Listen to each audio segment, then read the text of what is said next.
कली और युवराज सिंह ठाकुर मिलकर एक खतरनाक प्लान बनाते हैं, जिस प्लान के अंदर वह अंजलि और आरती दोनों को ही जान से मारने की प्लानिंग करते हैं। क्योंकि अगर कली राजवंशी की जिंदगी में अगर कोई दिक्कत दे रहा है तो वह है आरती सिंह राजपूत, और अगर युवराज सिंह ठाकुर की जिंदगी में कोई दिक्कत दे रहा है तो वह है एडवोकेट अंजलि अवस्थी। युवराज और कली दोनों ही एक साथ मिलकर एक प्लान बनाते हैं, जिसके अंदर एक तीर दो निशाने होंगे। आरती के साथ साथ अंजलि की भी वहीं पर ही मौत हो जाएगी। युवराज और कली के गुंडे दोनों ही आरती और अंजलि को मार कर खत्म कर देंगे। यह पूरी ही कहानी एक अलग लेवल पर जाने वाली है, जहां पर अंजलि और आरती दोनों ही गुंडों को डिफेंस करते हुए नजर आएंगे और युवराज सिंह ठाकुर के गुंडों को इतनी गंदी तरीके से मारेंगे कि युवराज सिंह ठाकुर कभी भी अंजलि अवस्थी से लड़ने की कोशिश नहीं करेगा। तो आखिर यह माँ बेटी की जोड़ी ने किस तरीके से युवराज सिंह ठाकुर और कली के गुंडों को हरा दिया, और आखिर एडवोकेट अंजलि अवस्थी की पूरी कहानी क्या है, आइए जानते हैं आज के एपिसोड में। कहानी की शुरुआत होती है अंजलि और गणेश अवस्थी से। अंजलि इस वक्त तक गणेश अवस्थी को रोते रोते कहती है कि पापा, आपने मेरे साथ विश्वासघात किया है। कोर्ट के अंदर आपने मेरा साथ देने के बजाय राघव सिंह राजपूत का साथ दिया है। आपने उस राघव सिंह राजपूत का साथ दिया है जिसने आपको 21 साल पहले कोर्ट के अंदर बेइज्जत किया था, जिसका बदला लेकर मैंने आपको उसका बदला भी दिलवाया था, सिर्फ इसीलिए कि आप मेरे साथ आज के समय में विश्वासघात करो और राघव सिंह राजपूत जैसे जानी मानी दुश्मन का साथ दो। आपको तो पता है ना कि राघव सिंह राजपूत कितने बड़े वकील हैं, उनसे केस जीतना नामुमकिन है। लेकिन मेरा नाम भी एडवोकेट अंजलि अवस्थी है। अगर एडवोकेट अंजलि अवस्थी मैदान में उतर जाती है, अगर एडवोकेट अंजलि अवस्थी कोर्ट के अंदर उतर जाती है, तो वह राघव सिंह राजपूत जैसे बड़े वकील तो क्या किसी भी वकील को धूल चटा सकती है। उसके लिए मुझे स्ट्रॉन्ग गवाही देनी पड़ेगी, स्ट्रॉन्ग सबूत पेश करने पड़ेंगे। लेकिन आप तो आपके जानी मानी दुश्मन के साथ मिलकर गलत सबूत पेश कर रहे हो, गलत गवाही दे रहे हो। अगर पापा ऐसा ही चलता रहा तो मैं मासूम सी औरत कली को न्याय कैसे दिलवा पाऊंगी। इस वक्त तक आरती गणेश अवस्थी को कहती है कि आपने मेरे साथ बहुत ज्यादा गलत किया है, लेकिन गणेश अवस्थी भी इस वक्त तक अपनी आवाज को दबाते नहीं है। गणेश अवस्थी भी कहते हैं कि मैं अपनी नातिन का साथ दे रहा हूँ। हर बार मैं तुम्हें आशीर्वाद देता हूँ, तुम्हें कहता हूँ कि तुम यह केस जीत कर आओ, लेकिन इस बार मैं तुम्हें कह रहा हूँ कि यह केस को तुम हार जाओ, क्योंकि जो केस तुम लड़ रही हो वह केस गलत है। तुम यही साबित करना चाहती हो ना कि कली और वेद की शादी हो चुकी है। अब अगर वेद की शादी आरती से होगी तो वह शादी इल्लीगल है, लेकिन अंजलि तुम यह साबित नहीं कर पाओगी, क्योंकि अंजलि जो शादी को तुम साबित करना चाहती हो ना वह शादी नकली है। जिस सिंदूर का प्रयोग किया गया था वह सिंदूर भी नकली था। लेकिन अंजलि, इतना समझाने के बावजूद भी अगर तुम नहीं समझ रही हो तो मैं तुम्हारा साथ क्यों दूं? मैं तो आरती का ही साथ दूंगा ना। और अंजलि, जो दुश्मन की तू बात कर रही है वह दुश्मन 21 साल पहले था। अब राघव सिंह राजपूत पूरी तरीके से बदल चुके हैं। राघव सिंह राजपूत हमें उनके घर में आने के लिए इन्वाइट कर रहे हैं। और तू तो अमन की पत्नी है ना, तू तो राजपूत परिवार की बहू है। देखो तक राघव सिंह राजपूत ने राजपूत परिवार में आने का न्योता दिया है। आरती तो राजपूत परिवार में पहुंच भी चुकी है, लेकिन तू कब जाएगी? इस वक्त तक अंजलि गणेश अवस्थी से कहती है कि मैं अपने दुश्मन के घर कभी भी नहीं जाती हूँ। गणेश अवस्थी इस वक्त तक अंजलि को कहते हैं कि अंजलि, तू 21 साल पहले भी कानून का साथ देती थी और 21 सालों बाद भी कानून का साथ दे रही है। लेकिन अंजलि, कानून का साथ देना सही बात है, इसके लिए मैं तेरे को नहीं रोक रहा हूँ, लेकिन अंजलि मेरी एक बात समझ, तूने 21 सालों तक अपनी बेटी को प्यार नहीं दिया है, अपनी बेटी के साथ 2 मिनट तक शांति से बैठकर बात नहीं करी है। तू जा राजपूत परिवार में रह, यह केस को छोड़ दे, और कम से कम नीनी तो भी अपनी बेटी के साथ बैठकर शांति से बात तो कर ले। लेकिन इस वक्त तक अंजलि साफ तौर पर मना कर देती है, क्योंकि शुरू से ही अंजलि कानून का साथ देते हुए आई है। एक मासूम सी औरत को अन्याय दिलाया है और अब दूसरी बारी है जहाँ पर वह कली को न्याय दिलवाए।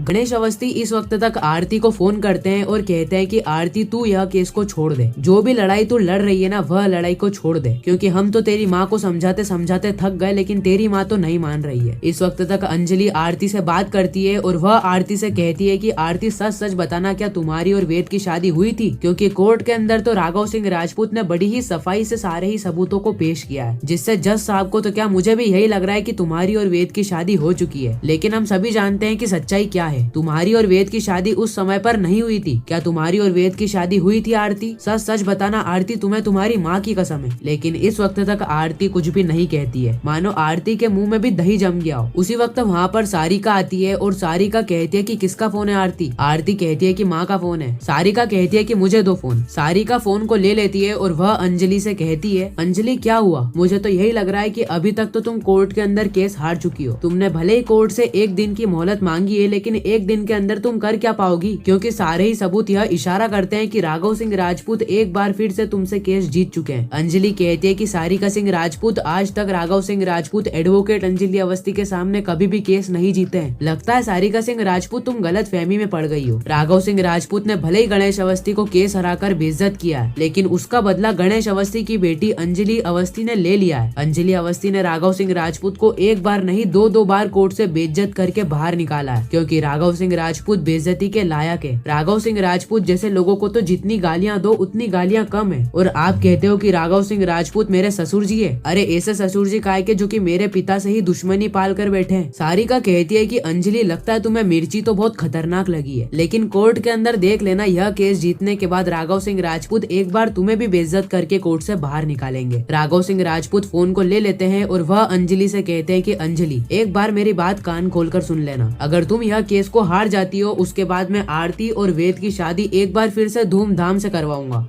इस और हम अंजलि को देखते हैं, जहाँ पर अंजलि पूरे चौल वालों से पूछ रही होती है कि क्या आपने देखा है आरती और वेद की शादी होते हुए? क्या आपने अपनी आंखों से देखा है कि आरती ने वेद को शादी की माला पहनाई हो, आरती ने वेद के साथ शादी के साथ फेरे लिए हो? अगर आप में से किसी भी एक जने ने देखा है तो वो मुझे आकर बता दो, मैं तुरंत ही यह केस को छोड़ दूंगी। लेकिन सच्चाई तो हम सभी जानते हैं कि शादी आरती और वेद की नहीं हुई थी, बल्कि शादी तो कली और वेद की हुई थी। इसलिए पूरी ही चौल वालों में से कोई भी आगे नहीं आता है यह बताने के लिए कि आरती की शादी वेद से नहीं हुई थी, क्योंकि 21 सालों तक पूरी चौल वालों ने आरती का साथ दिया है। पूरी ही चौल वालों ने आरती को 21 सालों तक पाला है। 21 सालों का यह अटूट रिश्ता आरती से पूरी चौल वाले इतनी सी देर में तो नहीं तोड़ देंगे। इसलिए पूरी ही चौल वाले अंजलि से कुछ भी नहीं कहते हैं। इस वक्त तक अंजलि भी पूरे चौल वालों से पूछती है कि क्या आपने देखा है शादी होते हुए, लेकिन इस वक्त तक पूरी चौल वाले चुप रहते हैं। इस वक्त तक अंजलि गणेश अवस्थी के पास आती है और कहती है कि क्या पापा आपने देखा है? आप मेरे सिर पर हाथ रख के कहना, क्या आपने आरती और वेद की शादी होते हुए देखा है? गणेश अवस्थी कहते हैं कि यह फालतू की चीजें मैं नहीं करता, मैं किसी के सर पर हाथ रखकर कुछ गलत नहीं कहता। अंजलि कहती है कि पापा आपको सच कहना है, गलत थोड़ी कहना है। लेकिन गणेश अवस्थी कहता है कि अंजलि यह सारी चीजें तुम मुझसे मत करवाओ। तुमको पता है कि 21 सालों तक तुम तो व्हील चेयर पर थी, लेकिन आरती को मैंने पाला पोसा है, आरती को मैंने किस तरीके से बड़ा किया है, आरती को उसकी माँ का प्यार दिया है, आरती को उसके पापा का प्यार दिया है। और जब यह सारा ही प्यार आरती को मिला है, वह प्यार तो शायद तुम माँ होकर भी नहीं दे पाती। इस वक्त तक आरती को भी पता चल रहा होता है कि गणेश अवस्थी उससे क्या कहना चाहते हैं और गणेश अवस्थी किस तरफ इशारा कर रहे हैं। इस और हम कली को देखते हैं, जो कि राजवंशी परिवार में पहुंच जाती है। कली राजवंशी परिवार में जाने के बाद हर एक सदस्य से पूछती है कि क्या आपने मेरी शादी वेद से होते हुए देखी थी? आप प्रताप राजवंशी आप बताइए, उदय राजवंशी आप बताइए। लेकिन इस वक्त तक सभी लोग मना कर देते हैं कि हमने तुम्हारी शादी वेद से होते हुए कभी भी नहीं देखी, बल्कि वेद की शादी तो आरती से हुई है, आरती वेद की पत्नी है। कली इस वक्त तक सोनल के पास आती है और कहती है कि सोनल दीदी आपने तो देखी होगी ना, एक औरत होकर आप तो झूठ मत बोलिए। सोनल कहती है कि नहीं नहीं कली, मैंने तुम्हारी शादी वेद से होते हुए कभी भी नहीं देखी, बल्कि आरती की शादी हुई थी वेद से। तो इस वक्त तक कली पूरे परिवार को धमकी देती है और कहती है कि आप सभी लोगों को मैं देख लूंगी, आप सभी लोगों को मैं इस परिवार से निकाल दूंगी। लेकिन इस वक्त तक पूरा राजवंशी परिवार कली से कहता है कि तुम मुझे इस परिवार में से निकालोगी? अरे तुम तो वहाँ सड़ रही थी, तुमको तो आरती बचा कर लाई है, नहीं तो अभी तक राजवंशी परिवार और ठाकुर परिवार तुमको कब तक भेज देता, इतनी देर ही नहीं लगाता। कली कहती है कि यह सारी सच्चाई कोर्ट के सामने आ जाएगी, आप सभी लोगों को मैं जेल करवा कर ही रहूंगी, और यह कली राजवंशी का वादा है। कली पूरे परिवार को धमकी देकर चले जाती है और इस वक्त तक पूरा राजवंशी परिवार कली की धमकियों से डरने वाला कहाँ था। राजवंशी परिवार कली की धमकियों से नहीं डरता है, लेकिन कली आरती को मारने का एक खतरनाक प्लान बनाती है, जिसके अंदर कली के साथ होने वाला है युवराज सिंह ठाकुर। युवराज सिंह ठाकुर और कली दोनों ही मिलकर आरती को पूरी तरीके से खत्म करने की प्लानिंग बनाएंगे, जहाँ पर वह आरती और अंजलि दोनों को ही खत्म कर देंगे। लेकिन हम सभी जानते हैं कि यह माँ बेटी मार्शल आर्ट की कितनी ज्यादा चैंपियन है। यह दोनों ही मिलकर युवराज और कली के गुंडों को इतनी गंदी तरीके से मारेंगे कि दोबारा लड़ने की कोशिश भी नहीं करेंगे। तो आने वाली कहानी बहुत ही ज्यादा इंटरेस्टिंग होने वाली है। बाकी मैं मिलता हूँ किसी नेक्स्ट इंटरेस्टिंग वीडियो में किसी नए टॉपिक के साथ, किसी नए रिकैप के साथ। जब तक के लिए गुड बाय।